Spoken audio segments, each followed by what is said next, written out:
Shalom, kembali lagi dalam program kita hanya Alkitab. Sudah cukup lama kita jeda 2 minggu. Dan kali ini saya ingin membawakan satu kisah yang cukup menarik di dalam kitab awal, yaitu kitab Kejadian yang mungkin kita semua sudah baca, tetapi kita lewatkan karena kita fokus dengan kejadian yang lebih besar dari kisah ini, ya, yaitu tentang negosiasi Abraham dengan Allah. Kok bisa Abraham itu tawar-menawar, negosiasi, naik banding dengan Allah, ya. Ini kisah yang kalau kita baca pelan-pelan, seperti kebanyakan kisah, khususnya dalam Perjanjian Lama, ini unik dan lucu, tetapi memiliki makna yang cukup baik untuk kita renungkan. Maka saya sarankan teks ini bisa menjadi perenungan kita dan pengaplikasian di dalam kehidupan sehari-hari. Mari buka Alkitab kita dalam Kejadian pasal 18 ayat 16 sampai 33. Kejadian pasal 18 ayat 16 sampai 33 itu satu perikop. LAI kita memberi judul doa syafaat Abraham untuk Sodom. Doa syafaat Abraham untuk Sodom. Nah, kenapa tadi saya katakan teks ini sering lupa untuk digali, dikhotbahkan, karena kebanyakan kita lebih tertarik kepada kisah setelahnya, yaitu di kisah Kejadian pasal 19, satu pasal setelah ini, tentang hancurnya Sodom dan Gomora. Ya. Apalagi teks Kejadian pasal 19 itu teks yang selalu menjadi acuan kita untuk menentang LGBT. Jadi itu favoritnya orang Kristen. Sehingga satu perikop ini di Kejadian 18 ayat 16 sampai 33 sering diabaikan. Padahal kisah ini menyatu dengan kisah Sodom dan Gomora di pasal 19. Nanti kita akan lihat bagaimana kesinambungan kisah ini. Tetapi kita akan memahami kisah yang unik dan lucu ini tadi saya katakan karena Bapak Abraham itu bernegosiasi atau tawar-menawar dengan Allah. Nah, ini menarik sekali apa maksud dari kisah ini. Baik, kita akan melihat. Rekan-rekan bisa sambil terus membuka Alkitabnya dan mengikuti presentasi ini. Ini akan menjadi bahan PA kita nanti juga untuk kita sharingkan. Kita mulai dulu seperti biasa dari konteks ya, untuk memahami sebuah kisah, memahami teks Alkitab tidak pernah lepas dari konteks. Yang pertama kita harus melihat dulu di Kejadian 18 ayat 1 sampai 15-nya yang menjadi konteks terdekat. Terkhususnya di ayat kedua, Kejadian 18 ayat kedua, ketika Allah mengulangi menjanjikan seorang anak laki-laki kepada Abraham. Karena dikatakan di Kejadian 18 ayat 1, Tuhan menampakkan diri kepada Abraham dekat pohon terbantin di Mamre. Lalu ketika Abraham mengangkat mukanya, ia melihat 3 orang berdiri di depannya. Nah, sering sekali dalam perspektif atau kacamata Kristen, teks ini adalah salah satu teks yang mengisyaratkan tentang Tritunggal. Karena nanti kita tahu, ketiga orang ini, yang 2 itu menjadi malaikat yang mengunjungi dan menyelamatkan Lot di pasal 19 setelah ini. Tetapi satu tinggal, nah itulah yang nanti tawar-menawar dengan Abraham. Ya, dan banyak teolog meyakini ya ini adalah Kristofani, yang dimana itu adalah Kristus sendiri yang berdialog dengan Abraham, dan satu orang yang tinggal dengan Abraham ini ya Allah itu atau Tuhan itu sendiri, karena di sini terus memakai kata Tuhan huruf besar semua, yaitu YHWH ya. Teofani atau Kristofani yang di dalam dunia teologi itu maknanya Allah menampakkan diri ya menjadi manusia, tetapi bukan inkarnasi, berbeda. Karena dalam Perjanjian Lama sering sekali dia menampakkan diri berdialog dengan umatnya. Jadi Abraham berdialog dengan Tuhan, Teofani atau Kristofani. Nah, ini latar belakang konteksnya sebelum nanti mereka berdialog di perikop yang akan kita bahas. Lalu apa doa syafaat? Nah, ini kan menarik ya. Kenapa LAI memberikan judul doa syafaat Abraham untuk Sodom? Ya, karena kita tahu sendiri arti doa syafaat itu berdoa untuk orang lain. Ya, usaha perantaraan dalam memberikan sesuatu manfaat bagi orang lain. Dan ini sekarang terus kita pegang sebagai tradisi gereja, liturgi gereja, untuk berdoa kepada pihak ketiga atau orang lain di antara kita, ya. Berdoa untuk sesama, berdoa untuk hamba Tuhan, berdoa untuk pemimpin bangsa, negara, itu kita lakukan dan itu wajib hukumnya supaya mengelakkan sesuatu bahaya bagi orang lain. Jadi itulah doa syafaat.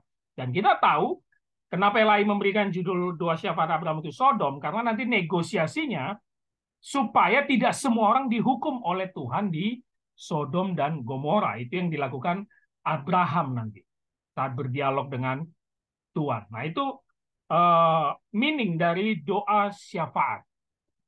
Nah, berikutnya kita melihat ayat 16 sampai 19. Kenapa ini penting? Karena ada beberapa tradisi meyakini dalam tradisi yang lebih tua, sebenarnya tidak ada Abraham di dalam teks-teks yang lebih tua, ya. Dikatakan Tuhan diperkirakan turun ke bumi dan nanti langsung menghancurkan Sodom dan Gomora karena tingkah lakunya yang sudah rusak gitu. Tetapi ya ada yang mengatakan ini disisipkan untuk menunjukkan apa? Abraham itu orang pilihan Tuhan.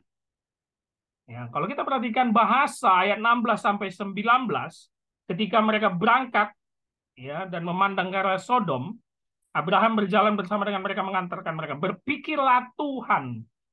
Nah, saya sertakan di situ ada kalimat antropomorfisme. Ini sering sekali menjadi bahasa yang dipakai penulis kitab-kitab Perjanjian Lama untuk menunjukkan Tuhan itu akrab dengan manusia. Tuhan itu memakai gaya dan bahasa manusia. Berpikirlah Tuhan. Apakah aku akan menyembunyikan kepada Abraham apa yang hendak kulakukan? Oh tidak. Dia tetap memanggil Abraham. Dia tetap mengajak Abraham untuk melihat bagaimana keadilan dilakukannya, ya. Jadi Abraham ini berhak mengetahui rencana Tuhan. Dia dipandang berhak mengetahui rencana Tuhan sebab dia orang pilihan. Tetapi ada yang mau diajarkan sebenarnya, yaitu kalau kita perhatikan ayat 19-nya.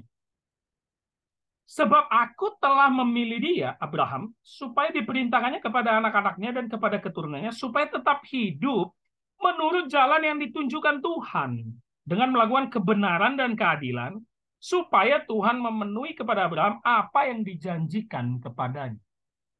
Jadi Abraham masuk ke dalam kisah ini karena memang maksud Tuhan itu yang tahun depan dia akan diberikan anak, yaitu Ishak, sesuai janji di ayat 1 sampai 15, bahwa dia harus menjadi orang yang mengajarkan kebenaran dan keadilan. Keturunannya hidup dalam kebenaran dan keadilan. Dan itu nanti kaitannya dengan Sodom yang akan dimusnahkan karena tidak hidup dengan kebenaran dan keadilan. Ya. Jadi ini bahasa Allah ayat 16 sampai 19 ini untuk melihat bagaimana Abraham itu betul-betul orang yang dipilihnya untuk menghasilkan keturunan yang banyak, tetapi hidup sesuai perintahnya, yaitu kebenaran dan keadilan. Baik. Lalu ayat 20 sampai 22 itu berbicara dosa Sodom dan Gomora. Nah, kebanyakan kita secara umum mengetahui ya dosanya itu LGBT, ya homoseksual. Bahkan malaikat yang datang untuk menyelamatkan Lot itu dikatakan nanti mau dipakai oleh orang di Sodom dan Gomora, dari tua sampai yang muda.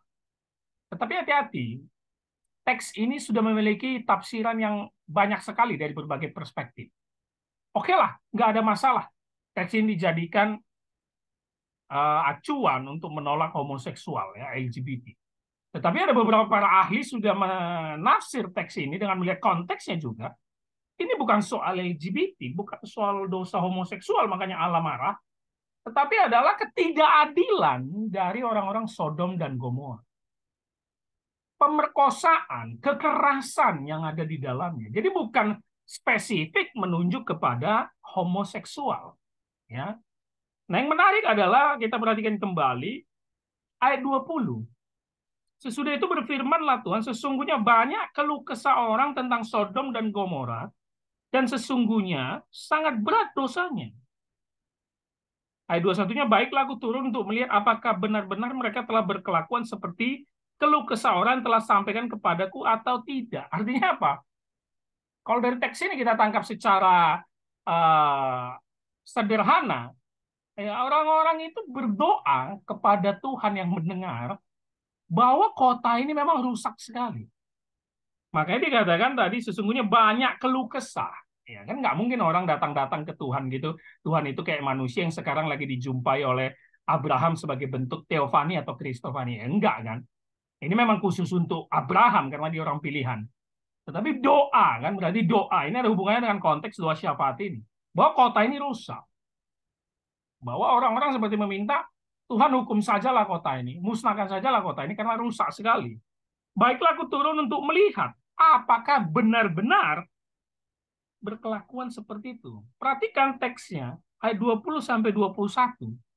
Tidak ada Tuhan ingin mengatakan dia turun menghukum loh. Dia ingin mengkonfirmasi apakah benar-benar mereka telah berkelakuan seperti itu.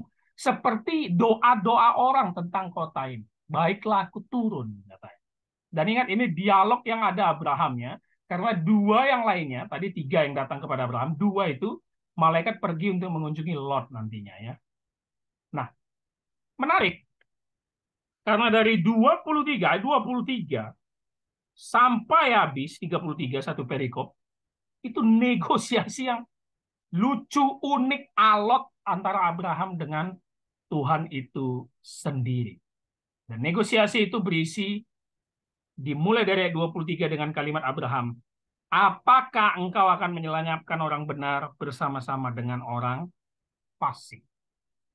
Jadi tahu nih, Abraham tahu tujuan akhirnya pasti hukuman. Walaupun dari ayat 20 dan 21, Allah itu, Tuhan itu ingin mengkonfirmasi kok.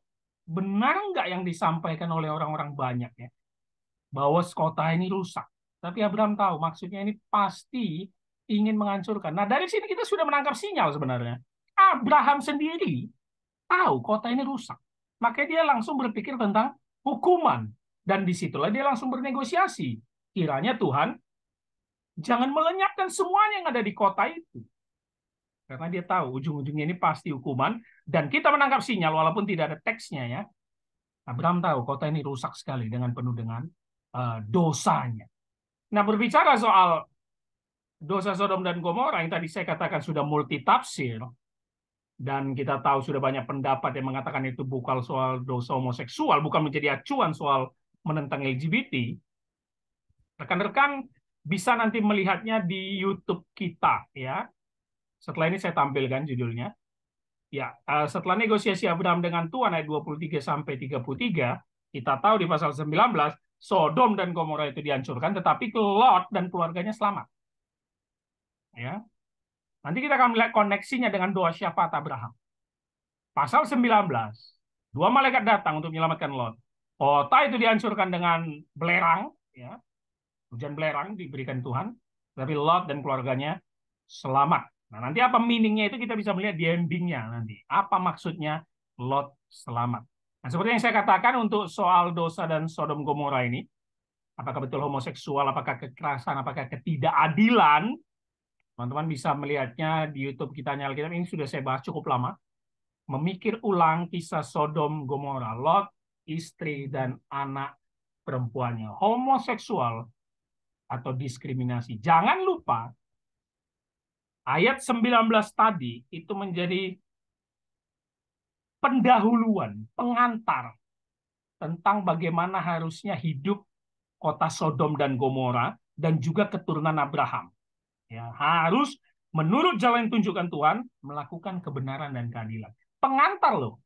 Karena kita tahu di pasal 19 Sodom Gomora dihancurkan, Lot selamat. Jangan-jangan memang bukan soal berbicara homoseksual, melainkan ketidakadilan yang ada di kota itu yang diantar lewat Kejadian pasal 18 ayat 19. Nah, teman-teman bisa melihat dari berbagai perspektif ya. Kita tidak perlu menyalahkan pandangan dan tafsiran seseorang. Nah, nanti teman-teman bisa menonton ini, lihat aja scroll ke bawah di YouTube kita, hanya Alkitab. Baik, kita lanjutkan ayat yang menarik sebagai pengantar sebelum negosiasi dari mulut Abraham. Di Kejadian 18 ayat 23 tadi, apakah engkau akan melenyapkan orang benar bersama-sama dengan orang fasik?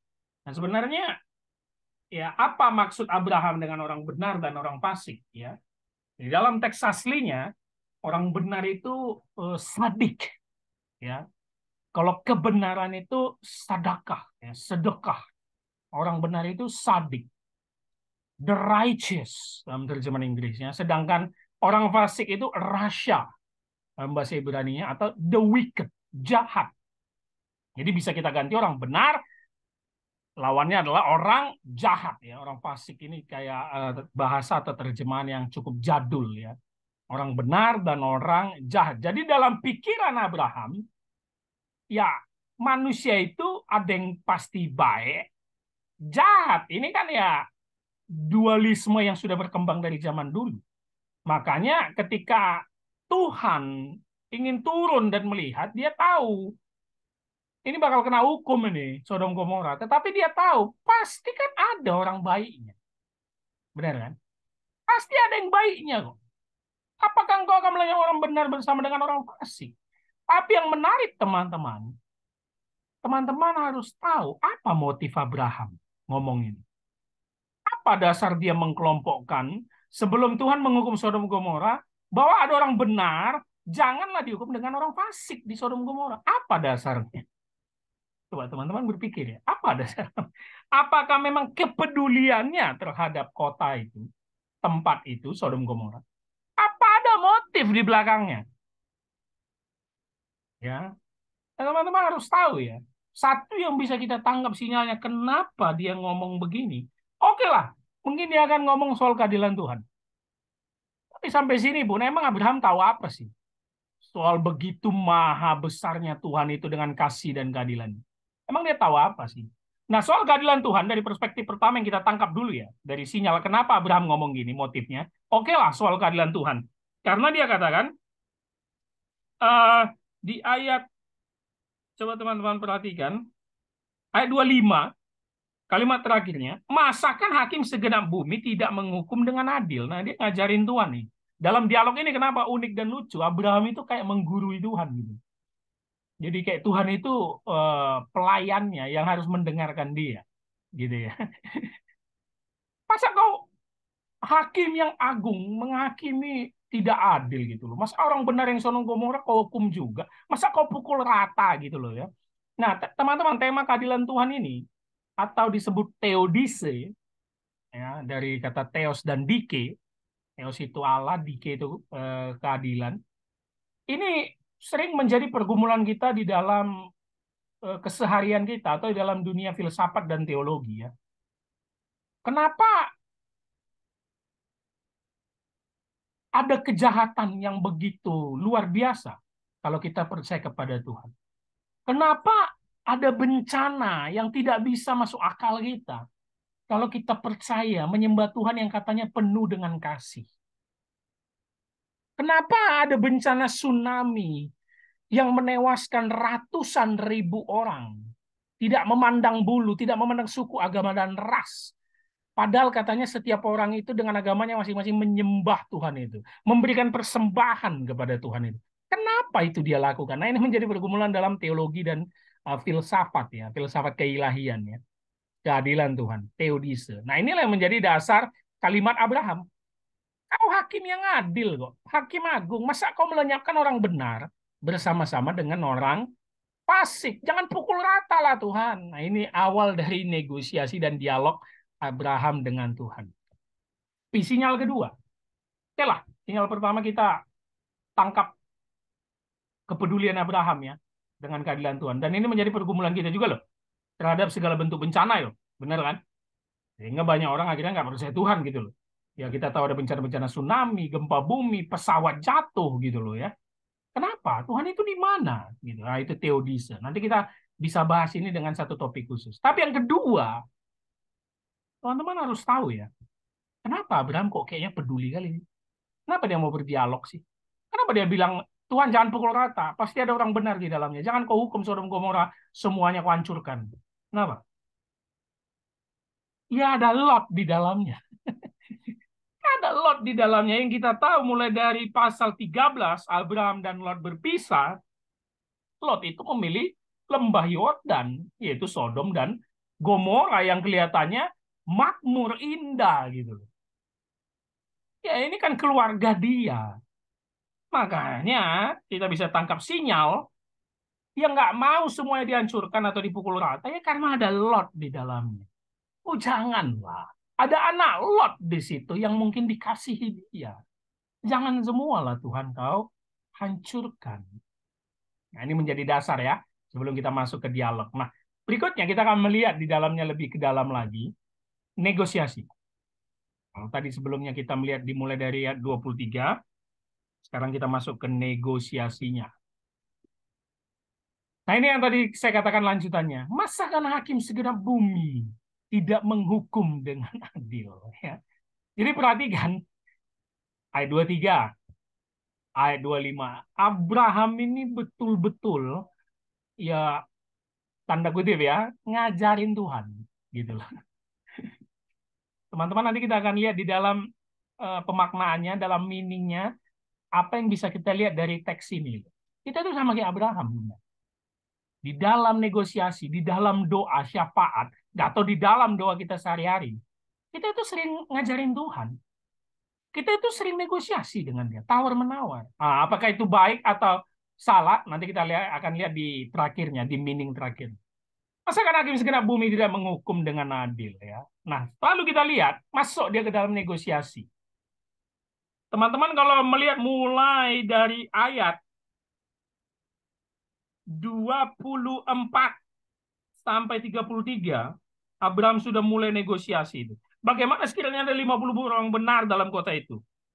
Masa kalau nyiapkan, tahu nggak Tuhan jawab apa? Jika aku dapat, ayat 26, jika aku dapat 50 orang benar dalam kota Sodom, aku akan mengampuni seluruh tempat itu.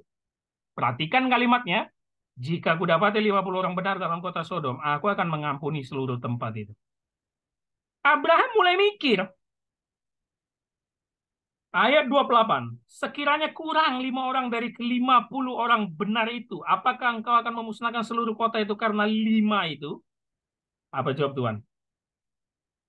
Ayat 29. Sekiranya 40, ayat 28 dulu ya. Firman Tuhan, aku tidak akan memusnahkannya jika kudapati 45. Jadi udah turun ya. Ini makanya disebut negosiasi dan tawar-menawar. Dari 50 turun ke 45. Lalu apa? 29. Sekiranya 40. Dijawab Allah juga, aku tidak akan berbuat demikian karena 40 itu. Turun lagi, jadi 30. Turun lagi, jadi 20. Turun lagi 10. Tetap apa yang dikatakan Tuhan konsisten. Apa itu? Kalau ada saja kudapati 50, 45, 40, 30, 20, 10, kuampuni seluruh tempat itu. Teman-teman negosiasi ini kan terkesan lucu. Makanya saya bilang teks ini lucu kan. Tapi menarik. Apa yang bisa kita tangkap di sini? Yang nggak konsisten itu Abraham. Dia memulai pembukaan kalimat dia dari ayat 23 dan 25. Masa kau pukul rata ada orang benar orang fasik? Ayat 25. Masa kau hakim agung segenap bumi tidak menghukum dengan adil?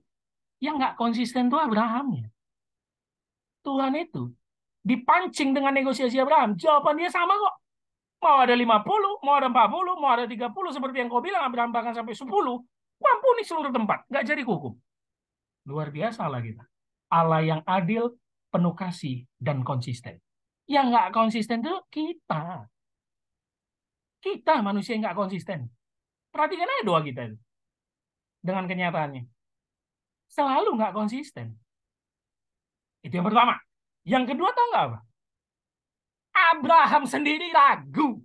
Memang ada orang benar di dalam Sodom. Dia pun ragu. Nah, menarik ya kisah ini teman-teman. Dia pun ragu. Makanya turun terus. Sampai 10 turun terus. Dia ragu, tetapi sok di dalam pembukanya 23 dan 25. Kau jangan gitu Tuhan. Mana mungkin gak ada orang benar di situ. Hukum yang dengan adil, jangan semua kau hancurkan kota Sodom Gomora. Tetapi dalam negosiasinya yang begitu panjang ayat 24 sampai habis 33, dia yang ragu bahwa ada orang benar di dalam kota Sodom. Sampai akhirnya turun 10. Nah, ini menjadi masalah. Kenapa menjadi masalah? Kenapa Abraham berhenti di angka 10? Ini menjadi masalah. Benar ya? Kenapa? Ya, sarjana perjanjian lama menafsir ini karena berbicara kelompok. Ya, kelompok. bukan individu. Abraham itu dalam pikirannya kelompok. Atau mau kita kerucutkan, komunitas atau keluarga. Ya, kalau 10 itu aja sudahlah. Itu yang mewakili satu kelompok, komunitas atau keluarga di kota Sodom supaya diampuni gitu. Maka turun terus ya 10. Padahal kalau kita perhatikan teks-teks Alkitab ya tentunya setelah kitab Kejadian ya, tidak bisa kita jadikan acuan konteks. Satu orang yang bertobat, Allah akan mengampuni kok.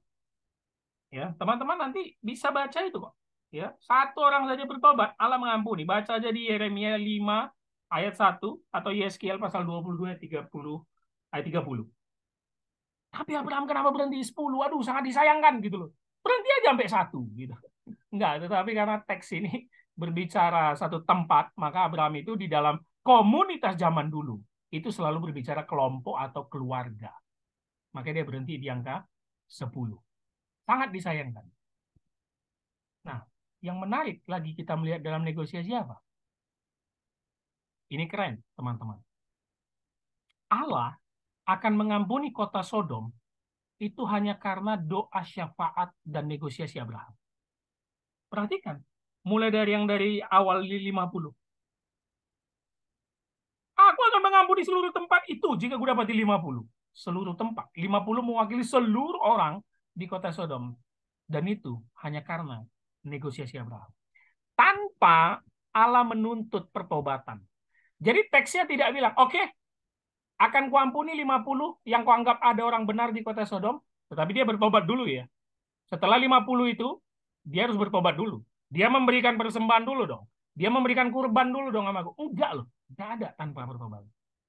Bayangkan kekuatan doa syafaat Abraham. Negosiasi Abraham. Tanpa pertobatan akan kuampuni. Luar biasa. Tanpa pertobatan akan kuampuni.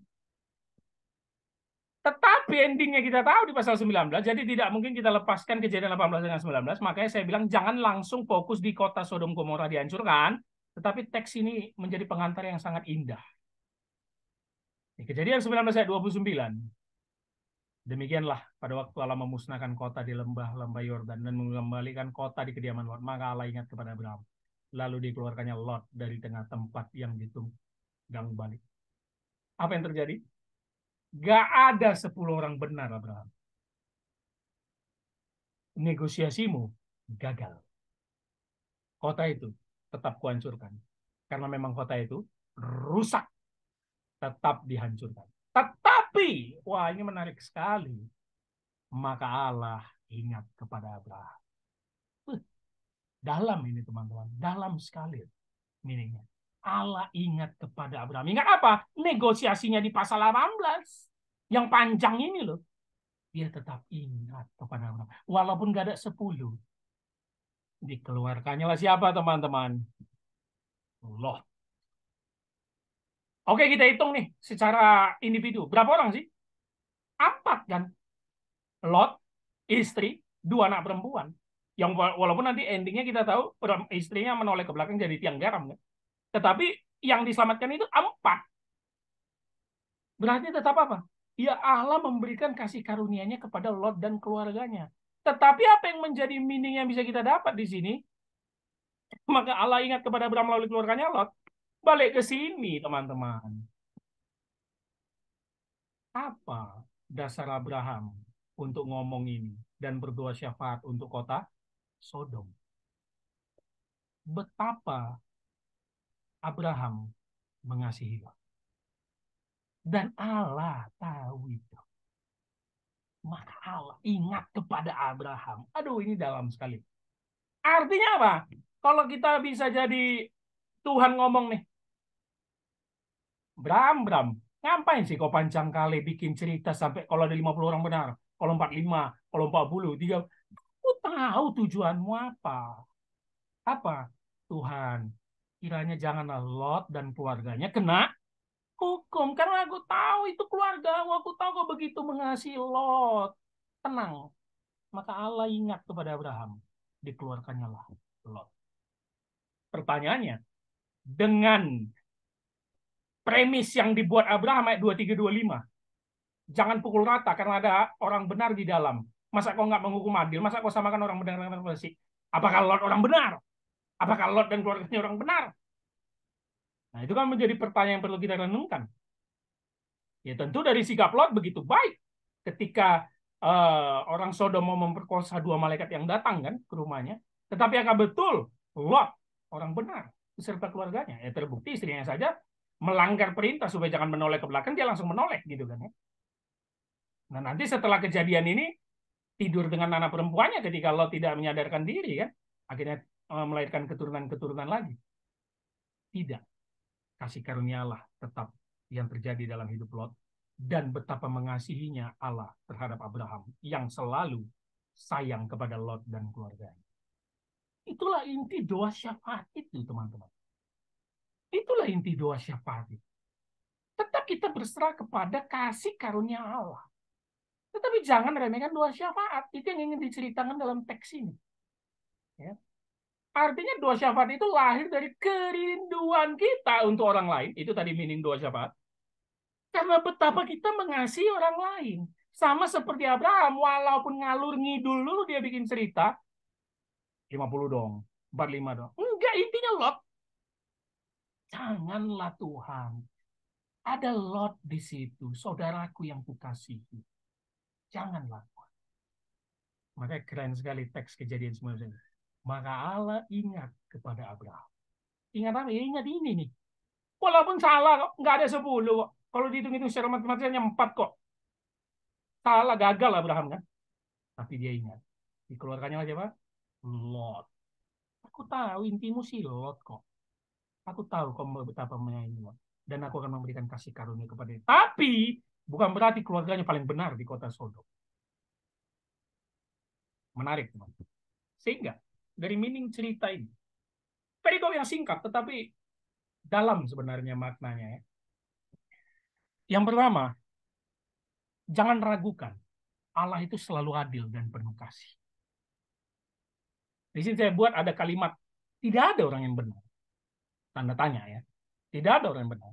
Saya teringat bagaimana R.C. Sproul, salah satu teolog reform klasik yang sangat terkenal, sudah meninggal. R.C. Sproul, Legioner Ministry, teman-teman lihat saja YouTube-nya, tulisannya, bukunya banyak sekali, terkenal sekali dari Amerika. R.C. Sproul mengatakan dalam teks ini, dia bilang Abraham ini kelihatan tidak tahu diri, berani-beraninya negosiasi dengan Allah, dan merasa ada orang benar.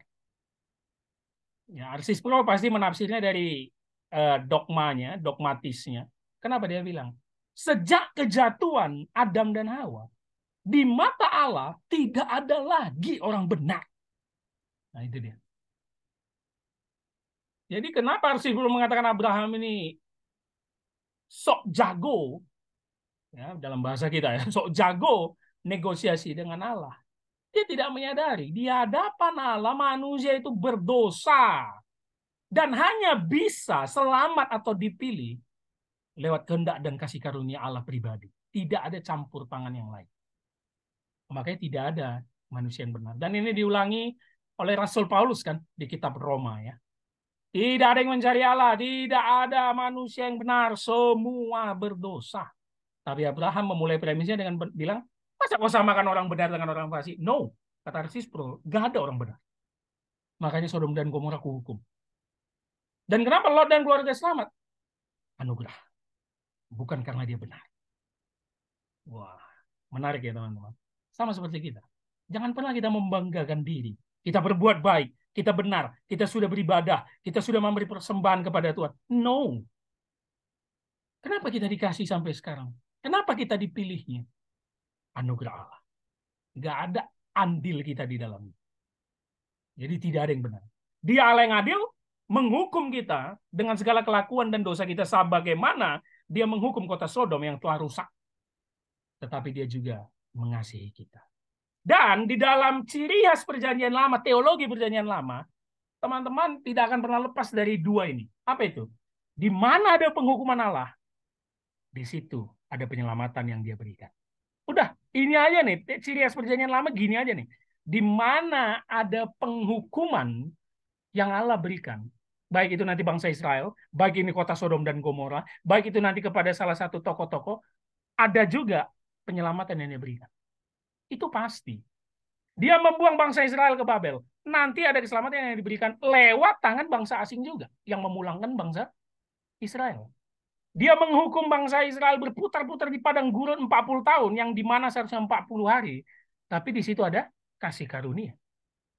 Di mana ada penghukuman, selalu ada kasih karunia. Maka dia Allah yang adil dan penuh kasih. Itu ciri khas perjanjian lama. Di mana dia menghukum Sodom dan Gomora, ada Lot dan keluarganya yang diselamatkan. Nah, ini aplikasi untuk kita. Dari cerita ini, doa syafaat harus terus kita lakukan. Artinya apa? Mendoakan orang lain. Tapi bukan asal mendoakan orang lain. Doakanlah orang lain tersebut sebagaimana gaya dan cara Abraham, betapa dia mengasihi Lot. Maka dia mendoakan supaya Allah jangan memukul rata menghukum Sodom dan Gomora. Di dalam pikiran dan hati Abraham, aduh, ada Lot dan keluarganya di situ. Kiranya Tuhan, janganlah menghukum mereka semua. Bukan berarti Lot orang benar. Dan ini harus kita lakukan terhadap hamba Tuhan, terhadap orang-orang yang ada di sekitar masyarakat kita, terhadap bangsa dan negara kita, terhadap siapapun. Doakanlah orang lain. Doa syafaat harus terus kita lakukan. Tetapi bukan hanya ucapan dengan mulut, tapi lewat kerinduan hati mengasihi mereka. Itu dia. Doa syafaat harus terus kita lakukan. Dan di dalam doa syafaat, rekan-rekan, seperti yang dilakukan Abraham, ada negosiasi. No problem. Ya doa itu kan meaning simpelnya ngobrol sama Tuhan. Kalau ngobrol sama Tuhan, apakah kita terus bisa menerima jalan yang dia berikan dalam hidup kita? Ya tentu enggak lah. Kita pasti lebih banyak ngeluhnya kok daripada ngucap syukurnya. Itu udah normal dalam kedagingan manusia kita. Walaupun nggak bisa dibenarkan. Yang Tuhan mau dan yang seharusnya kita lakukan yang mengucap syukur dalam segala hal kan. Tetapi di dalam masalah kita, di dalam kita manusia yang jatuh dalam dosa dan dunia yang rusak ini, masalah kita itu banyak sekali. Artinya di dalam doa dan juga dalam doa syafaat, negosiasi wajar. Seperti yang dilakukan Abraham. Tetapi perhatikan, ternyata teks ini di dalam doa syafaat dan negosiasi Abraham, ada kalimat yang menarik. Perhatikan ayat 16. Di awal mula, dikatakan lalu berangkatlah orang-orang itu dari situ dan memandang ke arah Sodom, dan Abraham berjalan bersama-sama dengan mereka untuk mengantarkan mereka. Tadi 3 orang, 2 malaikat, yang satu kita yakini yaitu dari kacamata Kristen ya, perspektif Kristen, yaitu Tuhan ya, Kristofani, penampakan Allah ya. Dia berjalan bersama Tuhan. Ayat 22, lalu berpalinglah orang-orang itu dari situ dan berjalan ke Sodom, 2 malaikat yang pergi untuk menyelamatkan Lot. Tetapi Abraham masih tetap berdiri di hadapan Tuhan. Pertama, berjalan bersama Tuhan. Berdiri di hadapan Tuhan. Dan terakhir ayat 23. Abraham datang mendekat dan berkata, apakah engkau akan melenyapkan orang benar bersama-sama dengan orang fasik? Abraham mendekat kepada Tuhan. Itulah doa syafaat yang di dalamnya kita bernegosiasi atau tawar-menawar dengan Tuhan. Artinya apa? Stick with God. Udah terus bersama dia. Berjalan bersama Tuhan. Kau mau kabulkan doaku atau enggak? Berjalan bersama Tuhan. Walaupun aku susah. Dan hidupku tidak berubah-ubah walaupun aku sudah berdoa. Tetap berdiri di hadapan Tuhan. Tetap berdoa di hadapan dia. Dan kalaupun doaku enggak pernah dijawab. Bukan hanya berdiri. Bukan hanya berjalan. Makin dekatlah kita kepada Tuhan. Oh, itu dia doa syafaat. Dan itulah makna negosiasi Abraham. Bukan sembarang negosiasi. Bukan sembarang tawar-menawar. Tetapi dia tahu. Hanya dekat Allah saja aku tenang. Nah, itu dia. Mendekat kepada Tuhan. Berjalan bersama Tuhan. Berdiri di hadapan Tuhan. Bagi saudara, siapa kita yang rindu di dalam doa kita? Kita tahu kita semakin dekat dengan Tuhan. Ini menjadi PR kita, bukan hanya jemaat, tapi hamba Tuhan. Yang di dalam doa kita sering sekali, ya doa kita itu-itu saja, mengulang itu-itu saja kan. Tetapi kita tidak melihat progresnya. Ketika kita berdoa, kita tahu, ketika kita mengucapkan amin dalam kehidupan nyata, untuk mewujudkan doa kita, kita harus berjalan bersama Tuhan. Kita harus berdiri di hadapan Tuhan. Tetapi ketika doa itu tak kunjung dijawab, ya, negosiasi itu tak kunjung dilakukan oleh Tuhan, tidak terjadi gitu loh. Tapi kita harus semakin mendekat kepada Tuhan. Dan apa intinya? Negosiasi Abraham gagal. Sodom Gomora tetap dihancurkan. Karena dia hanya minta sampai 10 orang. Padahal 4 selamat. Negosiasinya gagal. Tetapi ketika Abraham terus mendekat kepada Tuhan, dia tahu dia orang pilihan Tuhan. Anugerah dan kasih Allah melampaui apa yang kita minta. Allah tahu hati dan pikiran Abraham. Tolonglah Tuhan, Lot jangan dihukum. Dan dia menyelamatkan Lot. Allah mengingat Abraham. Maka diselamatkannya lah Lot.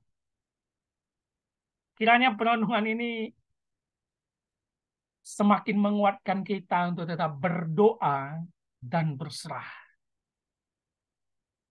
Mungkin kalau orang mendengar kalimat doa syafaat, orang tuh, aduh, janganlah, kenapa? Panjang. Ya, mau itu di dalam kebaktian, mau itu di dalam perayaan hari besar kita, entah itu Natal, entah itu pas. Kalau sudah maju, doa syafaat. Ya, saya ingat juga dulu waktu saya muda, aduh, kalau udah doa syafaat tuh katanya bisa tidur kita kan ya. Panjang sekali. Enggak perlu panjang-panjang. Ya walaupun kita tahu doa syafaat Abraham panjang juga negosiasinya ya. Enggak, bukan itu intinya. Intinya kita berserah kepada kehendak Tuhan. Yes, kita berdoa kepada orang lain. Tapi dengan kerinduan karena kita mengasihi semua orang itu. Enggak ada memandang suku, agama, dan ras. Kita mengasihi dia. Dan biarlah kehendak Tuhan yang terjadi. Sebagaimana Tuhan menyelamatkan 4 orang, yaitu keluarga Lot. Dan terutama Lotnya. Karena itu yang dirindukan oleh Abraham. Kiranya pembahasan ini bisa menjadi perenungan kita tentang doa dan juga doa syafaat. Karena kisah ini menarik sekali. Jangan langsung fokus kepada kisah Sodom dan Gomora yang dihancurkan. Lihatlah pengantar ini.